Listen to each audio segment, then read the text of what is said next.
E agora vamos conversar aqui com a doutora Tatiana de Souza. Vamos falar sobre a aposentadoria ou a dificuldade para se aposentar nesse país. Tá difícil então, é? Nossa, além da questão da suspensão, da revisão dos benefícios, né, de aposentadoria por invalidez e auxílio-doença, o que tem ocorrido é, a pessoa vem recebendo a aposentadoria por invalidez, passa na revisão, no pente fino do INSS, e o perito entende que ela não tem mais aquela incapacidade que ocasionou a aposentadoria por invalidez. Quando isso ocorre, principalmente para quem recebe a aposentadoria por invalidez, existe um período de transição de mais ou menos 1 ano e meio, que funciona assim. Os próximos 6 meses você recebe 100% do valor que você recebia. Depois desses 6 meses, os próximos 6 é 50% e os últimos 6, né, que completa os 18 meses, só apenas 25%. Muitas decisões e o INSS arbitrariamente não tem, em alguns casos, observado essa escala. Simplesmente cessa o benefício. Então é importante contratar um advogado porque a gente tem que entrar com mandado de segurança. Mas aí o que acontece, por exemplo, se o INSS ele passou por uma perícia e acha que ele está apto, é para voltar ao trabalho? Sim. Ele volta? Ele pode voltar a trabalhar? Sim. Então, quem vai dizer isso é o médico. Se o perito médico do INSS lá na agência... Porque é conflitante isso. Às vezes o perito acha que pode voltar e o médico particular dessa pessoa... Entende que não. Entende que não. Sim. Ou não na mesma função. Aí como fica? Olha, se ele estava aposentado por invalidez é porque era uma decisão do INSS e que naquele momento ele não teria mais condições de voltar ao trabalho. Uma vez levantada essa aposentadoria por invalidez, que é cessado, ele passa de novo no médico dele, principalmente... Nesses casos, normalmente a pessoa já está em tratamento, né? Continua, porque alguns casos são irreversíveis mesmo.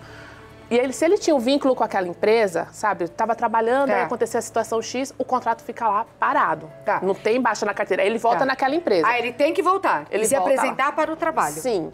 E mesmo assim recebe isso do INSS? Sim, ou não? recebe. Tem que receber. Aí essa transição... O INSS não tem pago, então tem mandado de segurança. Se você teve alta e você tinha vínculo com a empresa, se essa empresa ainda existe, você tem que se apresentar para não dar abandono de emprego e outras consequências trabalhistas. Se apresenta e procura um advogado se simplesmente a sua aposentadoria cessou ali. É isso? Exato. E aí tem as questões trabalhistas também. Ele vai lá e se apresenta, a empresa fala, não, mas eu não tenho mais nem o posto, ou então não tem atividade para você, ou o médico dele fala, não tem condições de você voltar a trabalhar. Se você voltar a essa atividade ou algo semelhante, vai trazer maiores danos. Aí é onde a gente entra na justiça de novo, mas agora contra o INSS, além de pagar, para ter uma nova avaliação por um perito judicial.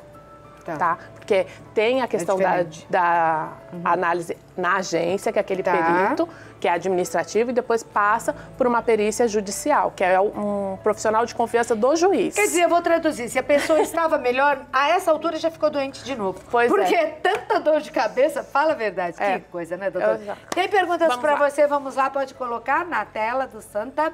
Lucilene, boa tarde. Mas fazia tempo, hein? A nossa garganta já estava até enferrujando, fala sério.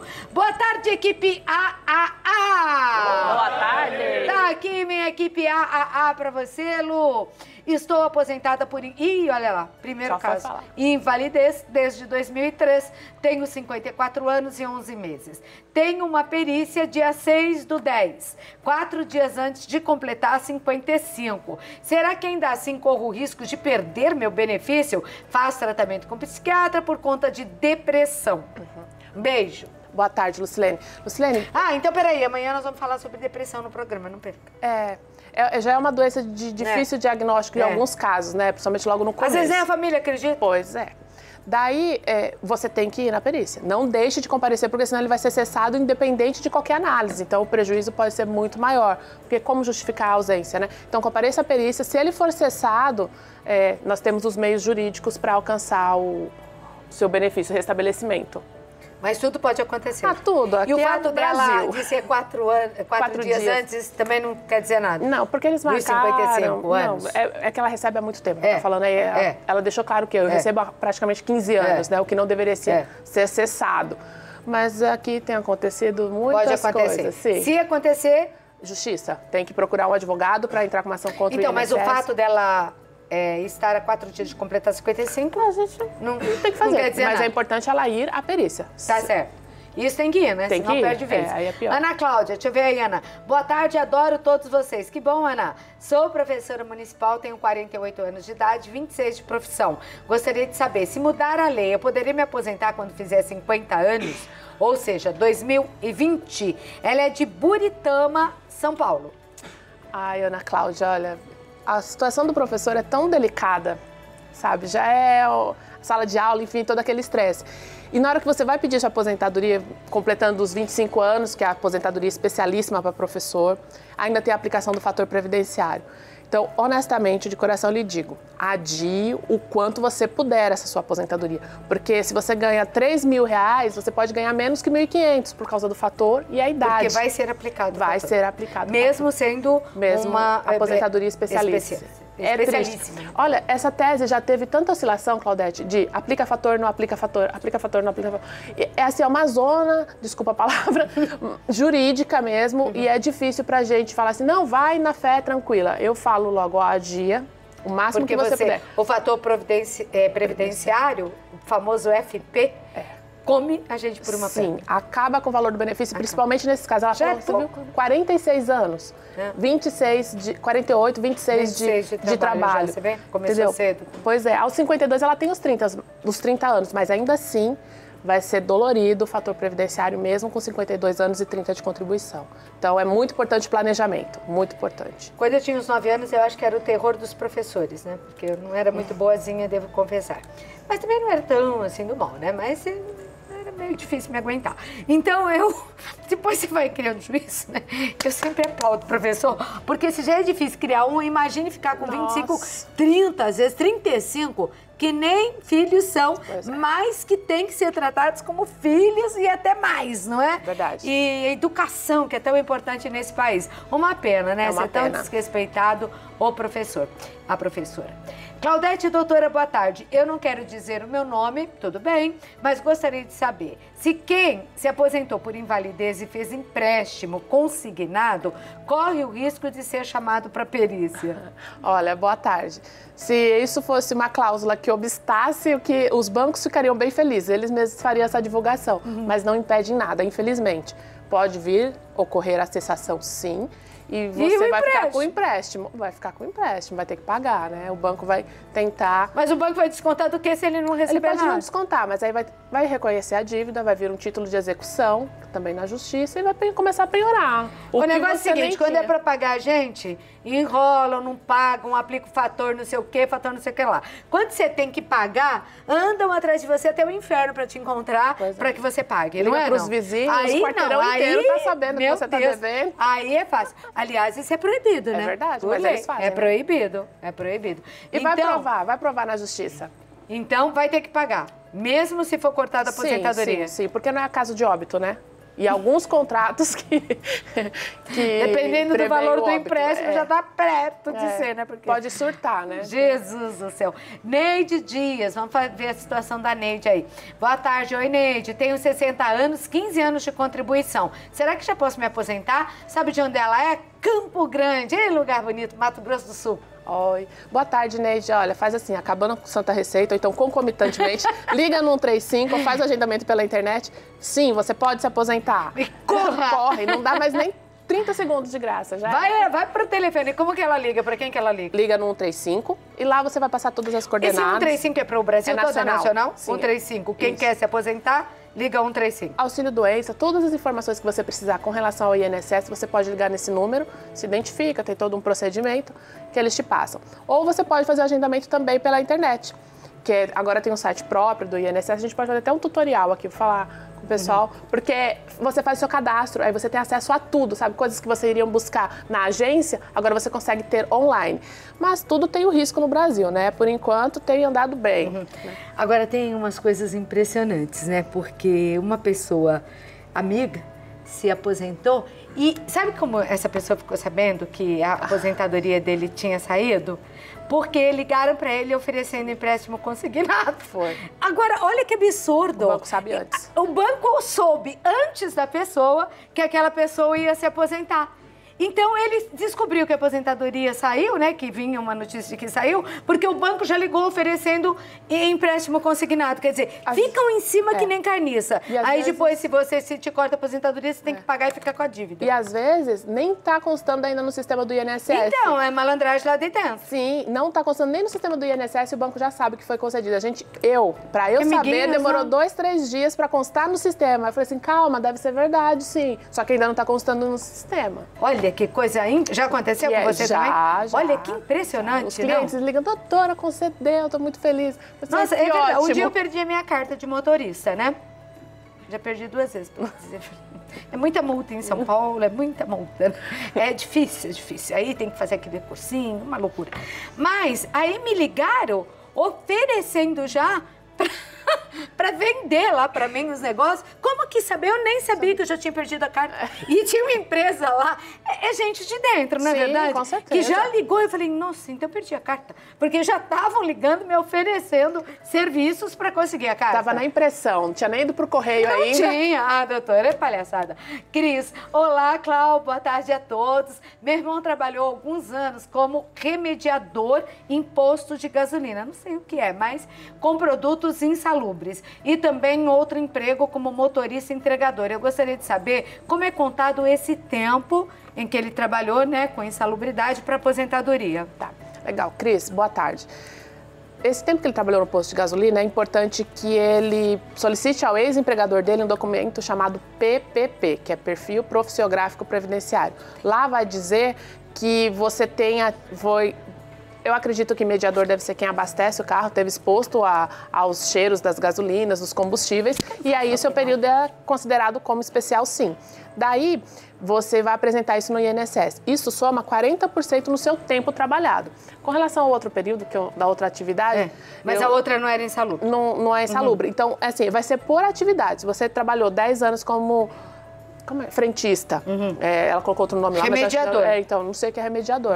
Vou dizer frentista. Trabalhou ali e aí aqueles 10 anos será reconhecido, os outros 2 que você trabalhou como entregador, a não ser que seja de moto. Era motorista e entregador. Então, se for motorista de carro, não vai ser, a não ser que seja produto explosivo. Tá. Agora, se for de moto, já reconhece a periculosidade. Ah, é? Daí...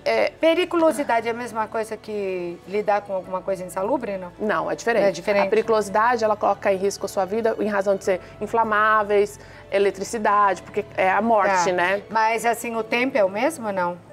O reconhecimento é o mesmo? Sim, é o caso dos vigilantes. Eles estão sempre expondo a atividade, a integridade física, né, em defesa do patrimônio de terceiro.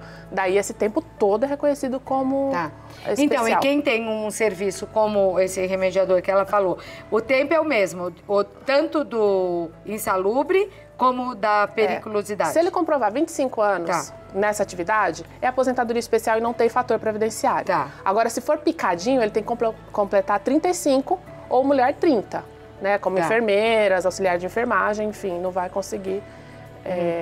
Vai reconhecer aqueles períodozinhos, mas que soma, né? Já adianta um pouquinho.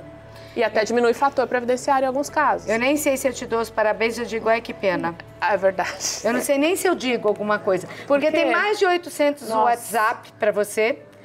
O que é bom por um lado, né, mostra a audiência do nosso programa, mas por outro lado é triste, porque pensar tanta gente com problema sem poder consultar uma advogada é triste, né, o que acontece nesse país. E desesperado por uma aposentadoria ou problemas que não acontecem. Então eu vou dar um recado para a equipe se organizar lá, porque estourou tudo, tá? Tá bom. E já volto. Vamos lá, então, vamos à próxima pergunta, sem demora aqui, para poder responder mais gente. Silvana Maria, boa tarde, Claudete. Oi, Sil. Tenho uma empresa há 18 anos, né? E também sou agricultora, portanto, minha empresa é na zona rural. Completo 55 anos em setembro. Será que consigo me aposentar agora? Ela é de Alpinópolis, Minas Gerais. Conheço Alpinópolis. Conhece? É legal lá? É uma cidade pequena, bem no interior, perto de Passos. Uma amiga mora lá. Um abraço pra ela. Fala, vai visitar a amiga. Pois né? Na rua, faz a pergunta. Pois é. Daí, assim, ó, como produtor rural e você tem a empresa, a regra diz 55 anos de idade e 15 anos de contribuição. Tudo isso vai depender do valor que você contribuiu e como você contribuiu, né? Teoricamente, sobre o que você me passou, você tem direito, sim. Ok, mais uma pra gente aí, hein, pessoal? É a Fátima. Boa tarde, Santa Receita! Boa tarde! Muito fraco esse boa tarde, credo. Boa tarde de chuva, minha mãe. Boa tarde, Santa Receita! Boa tarde! Essa é a minha equipe forte e saudável. Tenho 49 anos e, infelizmente, só 7 de contribuição na carteira de trabalho por tempo de serviço, é isso? Mas pago todo mês. Quanto devo pagar para me aposentar com 65 anos? Nossa, Fátima. Fátima, boa tarde. Pelo nosso, acho que a notícia não é boa, Fátima. Assim, com 49 anos e 7, para você faltam aí 8 anos de contribuição. Então, antes disso, antes dos 65, você já vai ter completado esse requisito 15 anos. O importante é você fazer um planejamento e verificar se vale a pena aumentar o valor das contribuições. Porque como vai ter o divisor e a aposentadoria vai ser por idade, não quer dizer que a aposentadoria por idade é sempre salário mínimo. Quer dizer o quê? Que aquele divisor, numa aposentadoria por idade, pode te prejudicar. Então, não compensa você pegar os próximos 8 anos e pagar pelo teto, sendo que todo o resto foi pago no salário mínimo ou não pagou. Traz um prejuízo, não faz sentido você colocar muito dinheiro numa coisa que não vai te trazer retorno. Então, aos 60 anos para a mulher, tá? Não é 65 anos. A mulher se aposenta aos 60 anos de idade e 15 anos de contribuição. Volte a pagar, porque além da aposentadoria existem outras coberturas que o INSS oferece. Auxílio doença, aposentadoria por invalidez, um auxílio acidente, enfim. Que isso acaba sendo, às vezes, mais importante até, né? Verdade. A gente nunca sabe o que pode acontecer. Deixa a pensão, se tiver marido, filho menor, fica a pensão por morte. A Daniele Lima está querendo saber se em uma casa pode ter 2 aposentados, um pelo LOAS e outro aposentadoria normal. Tá. Boa tarde, Daniele. Essa questão dos valores, se aposentadoria ou LOAS, normalmente é mais discutido na justiça. O INSS... Mas pode ter 2? Pode, porque for assim, é um salário mínimo e pela lei do Estatuto do Idoso, o valor de um salário mínimo ele não pode ser contado para renda. Isso eu digo pela lei, no judiciário assim se interpreta. Ocorre que administrativamente não é essa a interpretação que o INSS vem adotando. Então assim, você tem que passar pela parte administrativa, tem que fazer o pedido administrativo. Se for negado em razão da outra aposentadoria, vá ao judiciário que a interpretação é um pouquinho diferente. Ok. Obrigada pelo elogio ao nosso programa. Ela quer saber se um filho que deixou seu trabalho para cuidar da mãe, que tem problemas mentais, além de idosa aposentada, caso a mãe venha a falecer, o filho fica recebendo a aposentadoria dela. A Lourdes é de São José dos Campos, São Paulo. Boa tarde, Lourdes. Infelizmente não, Lourdes. Não existe essa previsão legal de que quem deixou de trabalhar para cuidar da mãe ou do pai ou algum parente enfermo que consiga aí o benefício dela por ser dependente, porque a dependência, quando você é maior, é em razão de alguma incapacidade, ser considerado incapaz civil, que não vai ser o caso, tá bom? Não, então. Infelizmente, não. Ai, doutora, você sabe quantas ficaram, né? Se eu dei aqui o número, deu para imaginar. Eu vou passar aqui os contatos da doutora por e-mail. Ela responde, é demorado, um pouco mais demorado, porque é muito e-mail. Mas ela faz lição de casa, eu sei, né? É Tatiana, @Tatiana de Souza.adv.br, tá aí no vídeo. E no Facebook? Tatiana de Souza, Advogados e Associados. Tatiana de Souza, Advogados e Associados. Bem fácil nas redes sociais. Tá, porque aí pode entrar lá e falar com você. Mandar Onde uma fica mensagem. o teu escritório em São Paulo? Tem um na Zona Leste, né? E tem um na Avenida Paulista também. Então pode entrar Fica fácil. Pode entrar em contato, que é fácil, né? Pra, às vezes, fazer uma consulta pessoalmente, né? Se for o caso. Agora, o importante é se informar, não deixar ninguém te enganar. Né? E ver isso com carinho, porque a vida já está difícil, né? Às vezes você fala, mas vou constituir um advogado, mas é melhor do que ser enganado. Um beijo, Tatiana. Obrigada pela presença. Eu que agradeço. Viu?